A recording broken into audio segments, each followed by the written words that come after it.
قد خلت من قبلكم سنن فسيروا في الأرض فانظروا كيف كان عاقبة المكذبين.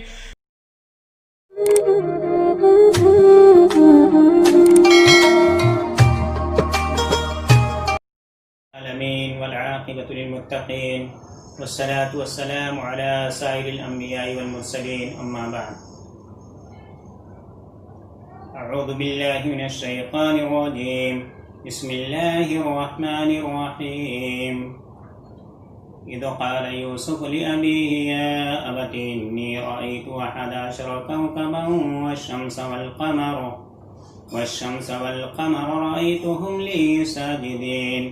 قال يا بني لا تقصص رؤياك على إخوتك فيكيدوا لك كيدا إن الشيطان للإنسان عدو مبين.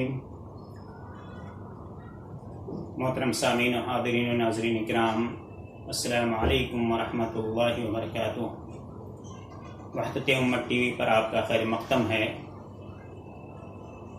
آج حضرت ابراہیم علیہ السلام کے پڑپوتے حضرت یوسف علیہ السلام کا ذکر جمیل کرنے سے پہلے میں ایک بات کی وضاحت کر دوں کہ آج ہمارے ایک ویورس نے واٹس ایپ پر سورہ ہود کی آیت نمبر 71 جو میں نے حضرت ابراہیم علیہ السلام کے تعارف میں اور ان کے واقعے میں بیان کیا تھا، اس کا ترجمہ کیا تھا، ان سے اس کو شاید یہ محسوس ہوا اور انہوں نے سوال کر لیا کہ حضرت یعقوب علیہ السلام کیا حضرت ابراہیم علیہ السلام کے بیٹے تھے یا نہیں؟ تو شاید ان کو غلط فہمی ہوگی ترجمے سے، اس لیے کہ اس کا ترجمہ میں نے کیا تھا فَبَشَّرْنَاهَا بِإِسْحَاقَ وَمِن وَرَاءِ إِسْحَاقَ يَعْقُوبَ، یعنی اللہ رب العالمین نے سورہ ہود میں حضرت سارہ کو جو بشارت دی تھی کہ سارہ تم کو اس عمر میں، یعنی سارہ کی عمر، حضرت سارہ علیہ السلام کی عمر اس وقت ایک قول کے مطابق 90 سال اور دوسرے قول کے مطابق 99 سال کی ہو چکی تھی۔ تو اللہ رب العالمین نے حضرت سارہ کو بشارت دی، فَبَشَّرْنَاهَا بِإِسْحَاقَ،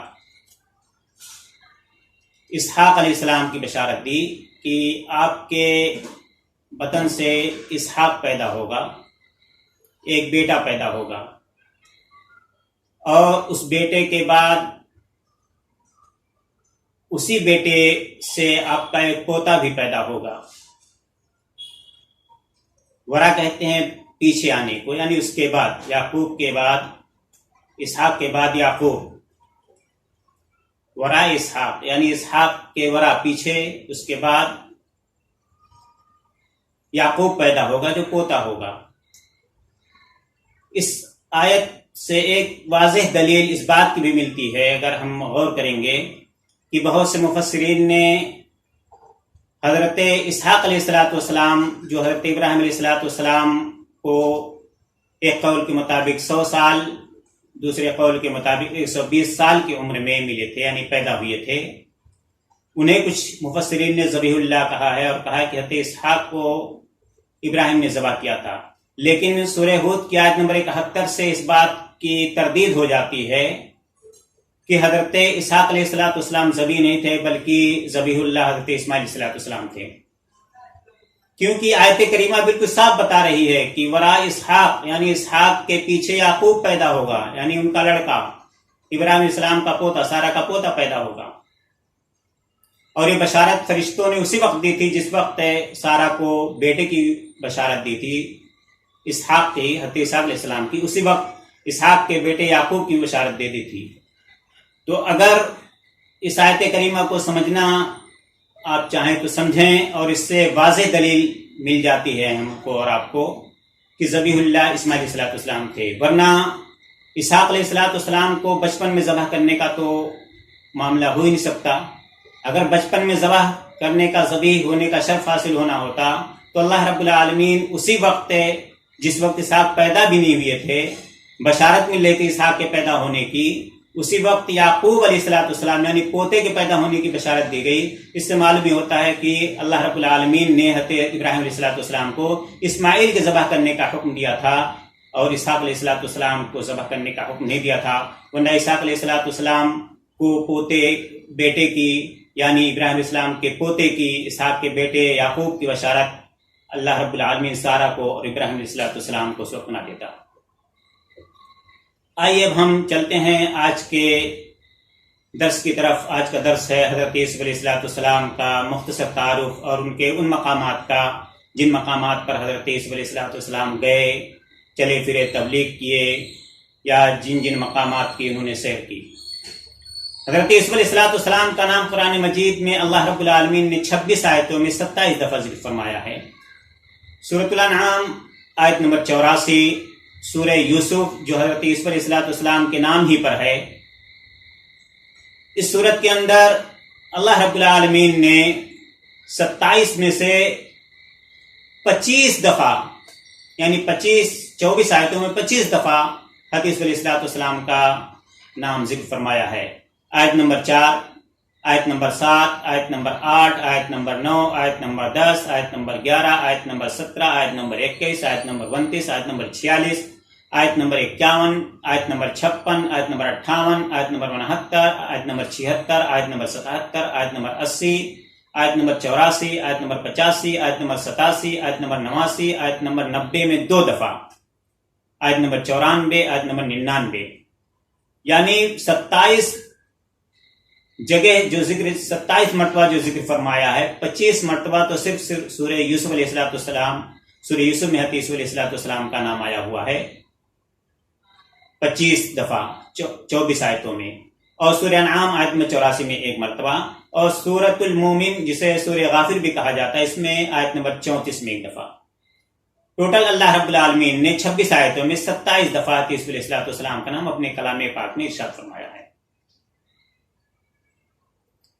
اللہ رب العالمین نے اسی طرح سے سورہ یوسف آیت نمبر 4 سے 6 کے درمیان فرمایا، جب یوسف نے اپنے باپ سے کہا، اللہ رب العالمین واقعہ ذکر کر رہا ہے کہ جب یوسف علیہ السلام نے اپنے باپ سے کہا، ابا جان میں نے خواب میں 11 ستارے، سورج اور چاند کو دیکھا ہے کہ وہ مجھے سجدہ کر رہے ہیں۔ باپ نے کہا، پیارے بیٹے اپنا یہ خواب اپنے بھائیوں کو نہ بتانا، ورنہ وہ تیرے ساتھ کوئی نہ کوئی سازش کریں گے، کیونکہ شیطان انسان کا واضح دشمن ہے۔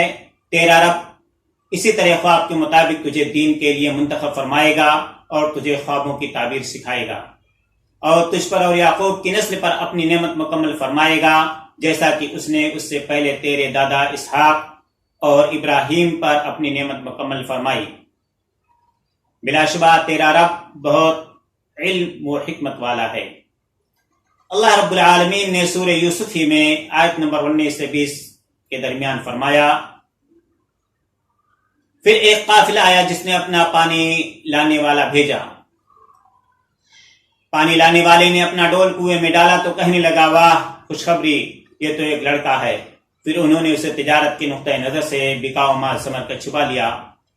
اللہ تعالیٰ ان کے اس کام سے بخوبی واقف تھا، پھر انہوں نے اسے معمولی قیمت یعنی چند درہم میں فروخت کر دیا، کیونکہ وہ اس کی حقیقت جاننے میں دلچسپی نہ رکھتے تھے۔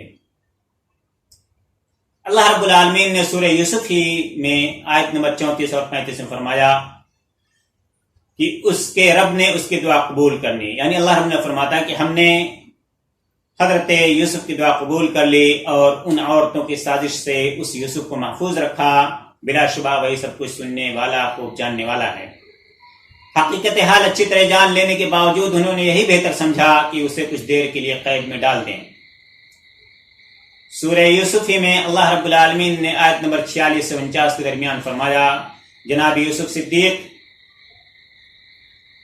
ہمیں تعبیر بتائیے کہ 7 موٹی گائیں ہیں جنہیں 7 کمزور گائیں کھا رہی ہیں۔ یعنی ایک شخص نے آ کر کے یوسف علیہ السلام سے اس طرح سے پوچھا، اور 7 سبز خوشے ہیں جن پر 7 خشک خوشے لپٹے ہوئے ہیں، بتا دیجئے تاکہ میں لوگوں کے پاس جا کر انہیں بتا دوں اور وہ حقیقت حال جان لیں۔ یوسف علیہ السلام کہنے لگے، تم 7 سال خوب کاشتکاری کرو گے، لیکن جو فصل کاٹو اسے خوشے ہی میں رہنے دینا، البتہ جو تھوڑی بہت کھانی ہو نکال لینا، پھر اس کے بعد 7 سال بڑے سخت آئیں گے جن میں وہ تمام غلہ ختم ہو جائے گا جو تم نے محفوظ رکھا ہوگا، اور بہت کم ہی بچے گا جسے تم بیج وغیرہ کے لیے استعمال کر سکو گے۔ پھر 1 سال ایسا آئے گا جس میں خوب بارشیں ہوں گی اور لوگ خوب رس نچوڑیں گے۔ اللہ رب العالمین نے سورہ یوسف میں آیت نمبر 54 اور 55 میں فرمایا، بادشاہ نے کہا اس لائق اور معصوم شخص کو میرے پاس لاؤ، میں اسے اپنا خصوصی وزیر مقرر کروں گا۔ پھر جب بادشاہ نے اس سے بات چیت کی تو بہت متاثر ہوا اور کہنے لگا، آپ ہمارے نزدیک انتہائی معتبر امانت دار شخصیت ہیں۔ یوسف علیہ السلام نے کہا، پھر مجھے ملک کے خزانوں کا نگراں مقرر کر دیجئے، میں خوب حفاظت کروں گا اور میں علم بھی رکھتا ہوں۔ اللہ رب العالمین نے سورہ یوسف ہی میں آیت نمبر 89 سے 93 کے درمیان فرمایا، یوسف نے کہا، تم جانتے ہو تم یوسف اور اس کے بھائی کے ساتھ کیا کیا سلوک کرتے رہے ہو جبکہ تم جاہل تھے۔ وہ چونک کر کہنے لگے، یعنی بھائی لوگ کہنے لگے، کہیں آپ یوسف ہی تو نہیں؟ اس نے کہا، ہاں میں ہی یوسف ہوں اور یہ میرا بھائی ہے۔ اللہ تعالیٰ نے ہم پر عظیم احسان کیا ہے۔ بلا شبہ جو شخص اللہ سے ڈرتا ہے، مشکل حالات میں صبر سے کام لے لے تو اللہ تعالیٰ ایسے محسنین کا اجر ضائع نہیں کرتا۔ بھائی لوگ کہنے لگے، اللہ کی قسم قطعی بات ہے کہ اللہ تعالیٰ نے آپ کو ہم پر فضیلت بخشی ہے، بلا شبہ ہم ہی قصوروار ہیں۔ یوسف علیہ السلام نے کہا، آج میں تمہیں ذرہ بھر ملامت نہیں کروں گا، اللہ تعالیٰ تمہیں معاف فرمائے، وہ سب سے بڑھ کر رحم فرمانے والا ہے۔ میری یہ قمیص لے جاؤ اور اسے میرے ابا جان کے چہرے پہ ڈال دو، پھر سے وہ دیکھنے لگیں گے، اور اپنے سب گھر بار والے یہاں میرے پاس لے آؤ۔ سورہ یوسف ہی میں اللہ رب العالمین نے آیت نمبر 99 اور 100 میں فرمایا، پھر جب وہ یوسف کے پاس پہنچے تو یوسف نے اپنے والدین کا استقبال کیا اور ان کو اپنے پاس بٹھایا اور کہا، اللہ چاہے تو تم بے خوف ہو کر مصر میں آ جاؤ۔ پھر اپنے والدین کو اپنے ساتھ تخت پر بٹھایا اور سب بھائی اس کے سامنے سجدہ ریز ہو گئے۔ یوسف علیہ السلام کہنے لگے، ابا جان، یہ ہے تعبیر اس خواب کی جو میں نے اس سے قبل دیکھا تھا، میرے رب نے اسے سچا کر دکھایا۔ اس نے اس وقت بھی مجھ پر بہت بڑا احسان فرمایا جب مجھے جیل سے نکالا، اور اس وقت بھی جب آپ سب کو دیہات سے یہاں لایا، جبکہ شیطان نے میرے اور میرے بھائیوں کے درمیان غلط فہمیاں پیدا کر دی تھیں۔ بلا شبہ میرا رب جو چاہتا ہے اسے بہترین تدبیر کے ساتھ پورا کرتا ہے، بلا شبہ وہی خوب علم و حکمت والا ہے۔ حضرت یوسف علیہ السلام کا قصہ مشہور و معروف ہے۔ علاقہ بیت المقدس کے ایک کنویں میں ان کو ڈالا گیا، پھر ان کو مصر لے جانے کے بعد دارالحکومت افاریس میں فروخت کر دیا گیا۔ اسے آج کل سان الحجر کہا جاتا ہے اور یہ جگہ بحیرہ منزلہ کے قریب ہے۔ مسائل سے بھرپور زندگی گزارنے کے بعد اللہ تبارک و تعالیٰ نے انہیں مصر میں حکومت عطا فرمائی۔ پھر انہوں نے اپنے والد محترم حضرت یعقوب علیہ السلام اور بھائیوں کو بلبیس، جسے آج کل صفت الحنہ کہا جاتا ہے، کے شمال میں جشن یا جاشان کے علاقے میں آباد کیا۔ جب حضرت یوسف علیہ السلام فوت ہو گئے تو انہیں الخلیل حبرون منتقل کیا گیا اور مکیفلا غار میں دفن کیا گیا۔ ان کی ایک یادگار نابلس سکم میں ہے اور دوسری یادگار ملک شام کے قصبے قلامون کی قریبی بستی میں ہے۔ حضرت یوسف علیہ السلام حضرت یعقوب علیہ السلام کے بیٹے، حضرت اسحاق علیہ السلام کے پوتے اور حضرت ابراہیم علیہ السلام کے پڑ پوتے ہیں۔ آپ حران میں پیدا ہوئے۔ آپ کی والدہ راحیل بنت لابان تھی۔ آپ کے ماں کی طرف سے سگے بھائی بنیامین بن یعقوب تھے، یعنی آپ کے ایک سی سگا بھائی تھا جس کا نام بنیامین تھا۔ آپ سے ایک خواب سن کر آپ کے سوتیلے بھائیوں نے حسد کیا اور بہانے سنے دوتن کے مقام پر لے گئے، جہاں ان کو ایک کنویں میں پھینک دیا۔ جلعاد اردن سے آنے والا ایک قافلہ ادھر سے گزرا تو لوگ یوسف علیہ السلام کو کنویں سے نکال کر مصر لے گئے۔ اس وقت حضرت یوسف علیہ السلام 18 سال کے تھے۔ بائبل کے علماء کے تحقیق کے مطابق حضرت یوسف علیہ السلام 1906 قبل مسیح کے لگ بھگ پیدا ہوئے تھے، اور 1890 قبل مسیح کے قریب حضرت یوسف علیہ السلام کے خواب دیکھنے اور کنویں میں پھینکے جانے کا واقعہ پیش آیا۔ لیکن یہ سنوں کا تعین غالباً درست نہیں ہے، کیونکہ اکثر محققین حضرت ابراہیم علیہ السلام کی فلسطین کی طرف ہجرت کا زمانہ 1800 قبل مسیح کے لگ بھگ بتاتے ہیں۔ حضرت یوسف علیہ السلام جب مصر لے جائے گئے، اس زمانے میں مصر پر چرواہے بادشاہ ہکسوس حکمران تھے، جنہوں نے 1650 یا 1640 قبل مسیح کے لگ بھگ مصر پر حملہ کیا تھا۔ لہذا یوسف علیہ السلام کا زمانہ محققین کے مطابق 17ویں صدی قبل مسیح کا معلوم ہوتا ہے، جب وہاں اپوفیس نامی بادشاہ حکمران تھا۔ مصر میں حضرت یوسف علیہ السلام کو عزیز فوتیفار یا فوتیفرح نے خرید لیا۔ عزیز حضرت عبداللہ بن عباس رضی اللہ تعالیٰ عنہ کی روایت کے مطابق شاہی خزانے کا افسر تھا۔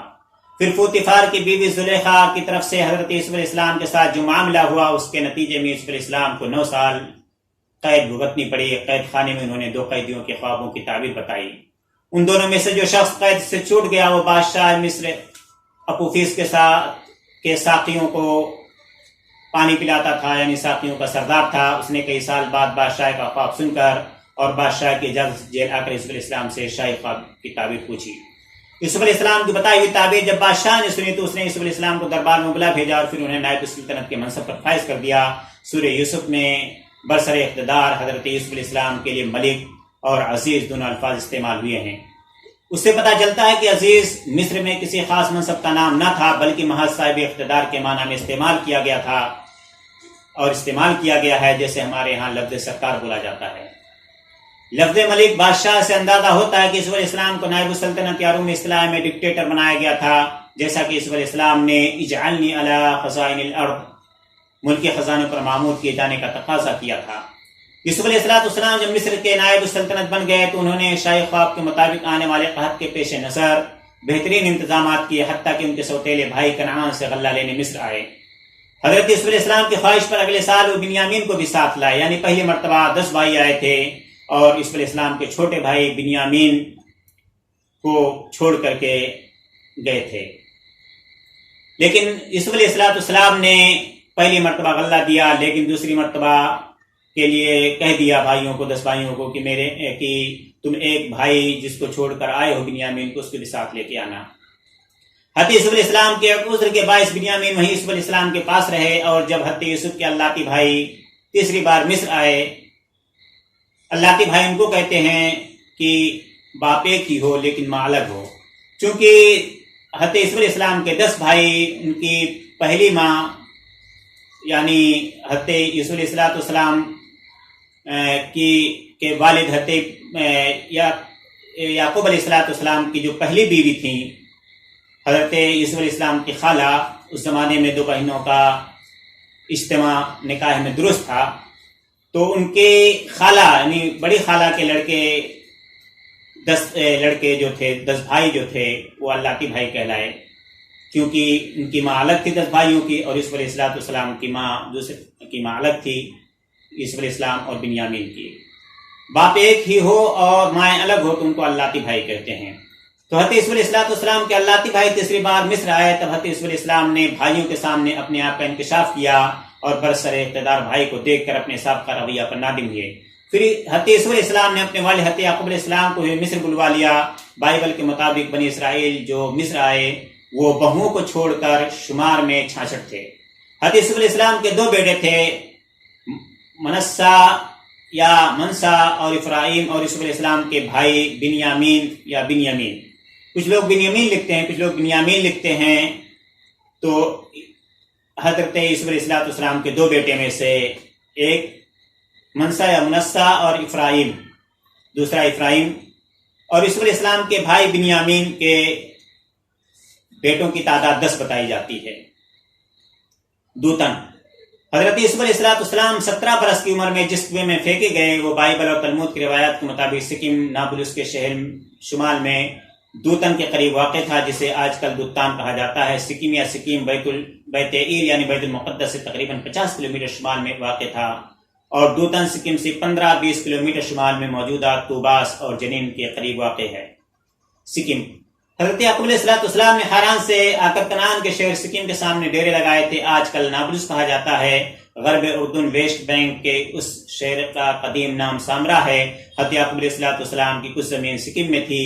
جب بنی اسرائیل مصر سے واپس آئے تو انہوں نے یوسف علیہ السلام کا جسد یعنی جسم حسب وصیت کنعان لا کر سکم کے ایک گاؤں بلاتا میں دفن کیا۔ جشن حضرت یوسف علیہ السلام نے حضرت یعقوب علیہ السلام اور بنی اسرائیل کو زرخیز خطے میں آباد کیا، جو دریائے نیل کے ڈیلٹا میں دمیات اور قاہرہ کے درمیان، بحیرہ منزلہ کے جنوب میں اور بلبیس کے شمال میں واقع ہے۔ بائبل میں اس علاقے کو جشن یا گوشن بتایا گیا ہے۔ یوسف علیہ السلام نے بنی اسرائیل کو شاہ مصر اپوفیس کے حکم کے مطابق اعمیس کا علاقہ جاگیر میں دیا، جو ملک کا نہایت زرخیز خطہ تھا۔ جشن یا جاشان کا دارالحکومت افاریس تھا، جسے تانیس بھی کہا جاتا ہے، آج کل اسے سان الحجر کہتے ہیں، اور یہ محافظہ شرقیہ مشرقی صوبہ میں برکا کے جنوب میں واقع ہے۔ تانیس چرواہے بادشاہوں اور 21ویں تا 24ویں خاماتوں کا دارالحکومت تھا۔ ان دنوں محافظہ شرقیہ کا دارالحکومت زقازیق ہے۔ ہیلیوپولس قاہرہ کے مشرق میں 7-8 کلومیٹر پر عین شمس یا ہیلیوپولس واقع تھا، جسے اب مصر الجدیدہ کہا جاتا ہے۔ یونانی نام ہیلیوپولس کے معنی ہے سورج کا شہر، یعنی یہاں سورج دیوتا کی پوجا ہوتی تھی۔ اسی جگہ وہ 2 ستون تھے جنہیں کلو پترا کی سوئیاں کہا جاتا ہے۔ سنگ خارا کے ستون تو ختوم سوم نے 1475 قبل مسیح کے لگ بھگ نصب کیے تھے۔ 12 قبل مسیح میں رومیوں نے انہیں اسکندریہ میں اکھاڑ کر کے لے جا کر کے گاڑ دیا۔ 1878 عیسوی میں ایک بار پھر انہیں اکھاڑا گیا، اور اب ان میں سے ایک لندن میں دریائے ٹیمز کے کنارے استادہ ہے اور دوسرا نیو یارک میں۔ عین شمس کے بارے میں یعقوب حمیر رحمۃ اللہ علیہ لکھتے ہیں، یہ مصر میں فرعون موسیٰ کا شہر تھا۔ فسطاط اور عین شمس کے مابین 3 فرسخ یعنی 9 میل کا فاصلہ ہے۔ شام کی طرف سے آئے تو یہ بلبیس اور فسطاط کے مابین مطریہ کے قریب واقع ہے، جبکہ مطریہ عین شمس کے جنوب میں ہے، اور یہ نیل کے کنارے واقع نہیں۔ یہی زلیخا نے یوسف علیہ السلام کے قمیص چاک کی تھی۔ گویا یعقوب حمیر رحمہ اللہ کے بقول عین شمس حضرت یوسف حضرت موسیٰ علیہ السلام دونوں کے زمانے میں مصر کا دارالحکومت تھا، مگر جدید تحقیق کے مطابق یوسف علیہ السلام کے زمانے میں شاید مصر کا دارالحکومت نیل کے ڈیلٹا میں تانیس سان الحجر نامی شہر تھا، جبکہ حضرت موسیٰ علیہ السلام کے حد سے پہلے دارالحکومت بالائی مصر میں تھیبس یا طیبہ کے مقام پر منتقل ہو گیا، جسے اب القصر کہا جاتا ہے۔ بلبیس یہ قاہرہ فسطاط سے تقریباً 50 کلومیٹر شمال مشرق میں محافظہ شرقیہ مشرقی صوبے میں واقع ہے، جو عہد یوسف میں جشن کہلاتا تھا۔ اسے 18 ہجری میں عمرو بن العاص نے فتح کیا۔ مصر کے چرواہے بادشاہ ایکوسس کنگز یہ سامی نسل قوم تھی، جس نے مصر پر 1640 قبل مسیح کے لگ بھگ حملہ کیا اور نیل کے ڈیلٹا میں آباد ہو گئی۔ مصری تاریخ کے 15ویں اور 16ویں خامادے کے حکمراں ہکسوس یا چرواہے بادشاہی تھے، جنہوں نے مصر کے بڑے حصے پر حکومت کی، حتیٰ کہ 1532 سے قبل مسیح کے لگ بھگ انہیں مصریوں نے نکال باہر کیا۔ لفظ ہکسوس یونانی زبان کے لفظ ہکسوس سے ماخوذ ہے، جس کے معنی ہے چرواہے بادشاہ، لیکن یہ توجہ اس طرح ہے کہ یہ نام قدیم مصری الفاظ ہیقا ہوسوس سے مرکب ہے، اور اس کے معنی ہے غیر ملکی حکمران۔ ہکسوس قوم کو مصر سے نکال باہر کرنے والے بالائی مصر کے عمرہ تھے۔ ان میں سے احمس اول نے تھیبس کو دارالحکومت بنایا اور 17ویں شاہی خامادے کی بنیاد ڈالی۔ طیبہ یا تھیبس دریائے نیل کے مشرقی کنارے پر اس جگہ آباد تھا جہاں آج شہر لوکسر واقع ہے، LUXOR۔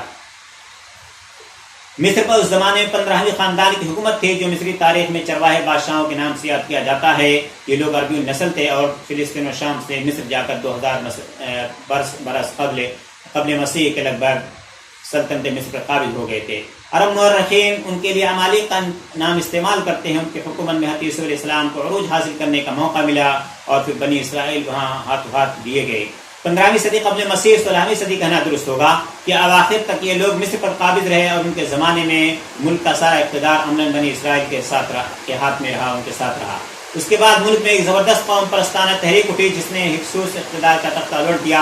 2.5 لاکھ کی تعداد میں عمالقہ مصر سے نکال دیے گئے، اور ایک نہایت متعصب قبطی نسل خاندان بسر اقتدار آ گیا، اور اس نے بنی اسرائیل پر مظالم کا سلسلہ شروع کیا، جن کا ذکر موسیٰ علیہ السلام کے قصے میں آتا ہے۔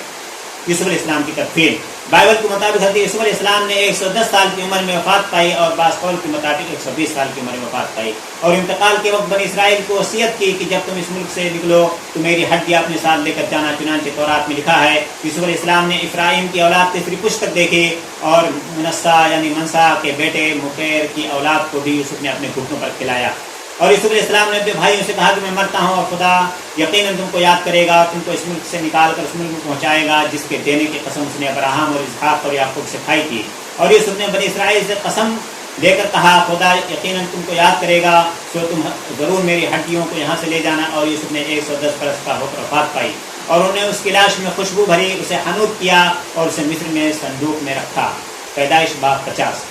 حضرت یوسف علیہ السلام کو بحیرہ منزلہ کے پاس جشن کے علاقے میں دفن کیا گیا تھا۔ چنانچہ جب حضرت موسیٰ علیہ السلام بنی اسرائیل کو مصر سے فلسطین لے چلے تو انہوں نے یوسف علیہ السلام کا تابوت، جس میں ان کو حنوط شدہ جسم تھا، ساتھ لے لیا۔ اور انہیں فلسطین لے جا کر دفنایا۔ یاقوت ہمیں لکھتے ہیں یوسف علیہ السلام کی قبر بلاتا میں ہے، جو فلسطین کے علاقے نابلس کا ایک گاؤں ہے، ان کی قبر ایک درخت کے نیچے ہے۔ حضرت یوسف علیہ السلام کا جسد مبارک فلسطین لے جانے کا حوالہ ایک حدیث میں بھی ملتا ہے۔ حضرت ابو موسیٰ رضی اللہ تعالیٰ عنہ فرماتے ہیں نبی اکرم صلی اللہ علیہ وسلم ایک بار دیہاتی کے پاس گئے، اس دیہاتی نے آپ صلی اللہ علیہ وسلم کی خدمت کی تو آپ نے اس سے کہا ہمارے پاس بھی آنا۔ ایک دن وہ رسول اللہ صلی اللہ علیہ وسلم کے پاس آیا تو آپ صلی اللہ علیہ وسلم نے فرمایا تم اپنی کسی حاجت کا سوال کر سکتے ہو؟ تو کہنے لگا ایک اونٹنی کجاوے کے ساتھ اور دودھ والی بکریاں جنہیں میرے گھر والے دودھتے رہیں۔ تب رسول اللہ صلی اللہ علیہ وسلم نے فرمایا کہ تم اس بات سے بھی عاجز ہو کہ بنی اسرائیل کی بڑھیا جیسے ہو جاؤ۔ صحابہ نے عرض کیا اللہ کے رسول صلی اللہ علیہ وسلم بنی اسرائیل کی اس بڑھیا کا کیا قصہ ہے؟ آپ صلی اللہ علیہ وسلم نے فرمایا حضرت موسیٰ علیہ السلام جب قوم بنی اسرائیل کو مصر سے لے کر چلے تو راستہ بھول گئے۔ حضرت موسیٰ نے فرمایا یہ کیا ہوا؟ ان کے علماء کہنے لگے ہم آپ کو اس کے بارے میں بتاتے ہیں۔ جب یوسف علیہ السلام کی موت کا وقت قریب ہوا تو انہوں نے ہم بنی اسرائیل سے عہد لیا تھا کہ جب تم مصر سے جانے لگو تو میرا وجود بھی ساتھ ہی لے جانا۔ حضرت موسیٰ علیہ السلام نے پوچھا آپ کی قبر کا کسی کو علم ہے؟ علماء نے جواب دیا ہمیں تو اس کا علم نہیں کہ حضرت یوسف علیہ السلام کی قبر کہاں ہے، البتہ بنی اسرائیل میں سے ایک بڑھیا جانتی ہے۔ حضرت موسیٰ علیہ السلام نے اسے بلا بھیجا، وہ آپ کے پاس آئے تو موسیٰ علیہ السلام نے فرمایا یوسف علیہ السلام کی قبر کی طرف ہماری رہنمائی کرو۔ وہ کہنے لگی اللہ کی قسم نہیں، ایسے نہیں بتاؤں گی حتیٰ کہ تم میرا مطالبہ پورا کرو۔ موسیٰ علیہ السلام نے پوچھا تیرا مطالبہ کیا ہے؟ وہ کہنے لگی میں جنت میں آپ کے ساتھ جاؤں۔ حضرت موسیٰ علیہ السلام نے اس مطالبے کو اچھا نہ سمجھا، پھر اللہ تعالیٰ نے آپ کی طرف وحی کی کہ اس کے مطالبے کے مطابق ہاں کر دو موسیٰ، اس کے مطالبے کے مطابق ہاں کر دو۔ چنانچہ وہ آپ کو ایک بحیرہ یعنی پانی کی جگہ پر لے گئی جہاں اکثر پانی جمع رہتا تھا۔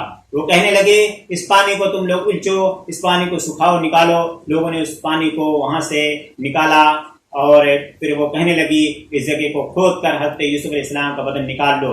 جب انہوں نے حضرت یوسف علیہ السلام کے جسد کو اٹھا کر زمین سے باہر نکالا تو راستہ روز روشن کی طرح واضح ہو گیا۔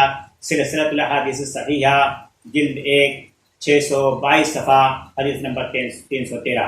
مصری محقق احمد یوسف احمد آفندی ایک مضمون میں لکھتے ہیں یہ بات پائے تحقیق کو پہنچ چکی ہے کہ یوسف علیہ السلام جب مصر میں داخل ہوئے تو یہ فرعونہ کے سلہمی خاندان کا زمانہ تھا اور اس فرعون کا نام ابابی الاول تھا۔ میں نے اس کی شہادت اس حجری کتبے سے حاصل کی ہے جو عزیز مصر پوتیفار کے مقبرے میں پایا گیا اور 17ویں خاندان کے بعد آثار سے یہ بھی ثابت ہو چکا ہے کہ اس سے پہلے قریب کے زمانے میں مصر میں ہولناک قحط پڑ چکا تھا۔ لہٰذا کہا جا سکتا ہے کہ یوسف علیہ السلام کا ابابی الاول کے زمانہ تقریباً 16 سے قبل مسیح میں ہوا اور بنی اسرائیل تقریباً 27 سال بعد مصر میں داخل ہوئے۔ اہل حبرون الخلیل کے لوگ یہ کہتے ہیں کہ یوسف علیہ السلام حبرون میں مدفون ہیں اور حرم خلیل میں مکیفلہ کے قریب محفوظ تابوت کے متعلق ان کا دعویٰ ہے کہ یہ تابوت یوسف علیہ السلام ہے، مگر درست یہی ہے کہ یوسف علیہ السلام کے ذریعہ مبارک نابلس میں ہے، جیسا کہ تورات کہتی ہے کہ یوسف علیہ السلام ارض افرائیم میں دفن ہوئے اور نابلس ارض افرائیم میں ہی ہے جسے قدیم زمانے میں شکم کہتے تھے۔ اللہ رب العالمین سے دعا ہے کہ العالمین ہم تمام لوگوں کو قرآن کریم میں ذکر کیے گئے تمام تاریخی مقامات کو سمجھنے اور اس کے کو سمجھ کر عبرت اور نصیحت حاصل کرنے کی توفیق عطا فرمائے کہ اللہ رب العالمین نے جن مقامات کا ذکر قرآن پاک میں کیا ہے ان مقامات پر تحقیق سے سائنس سے ثابت یہ بات ہو رہی ہے کہ تمام کے تمام مقامات آج بھی پائے جاتے ہیں۔ انبیاء کرام جہاں جہاں گئے وہ تمام کے تمام مقامات آج بھی لوگوں کو ایک عجیب کیفیت طاری کرنے پر مجبور کرتے ہیں کہ لوگوں پر ایک طرح کی عجیب کیفیت طاری ہو جائے اور لوگ اللہ رب العالمین کے اس کلام کو سمجھ لیں کہ اللہ رب العالمین کا نازل کردہ کلام محمد عربی صلی اللہ علیہ وسلم پر جبریل امین کے ذریعہ سے امین رسول پر امانت دار رسول محمد صلی اللہ علیہ وسلم پر نازل کیا گیا 100% صحیح ہے۔ اللہ رب العالمین سے العالمین ہم تمام لوگوں کو قرآن حکیم کو سمجھنے اور اس کو سمجھ کر اپنی زندگی میں ڈھالنے کی کوشش کرنے کی توفیق عطا فرمائے، آمین۔ اقول قولی ھذا استغفر اللہ لسائر المسلمین واستغفر كل ذنب انه هو الغفور الرحیم۔ السلام علیکم ورحمۃ اللہ وبرکاتہ۔ آتے تو زمانے میں اندھیرا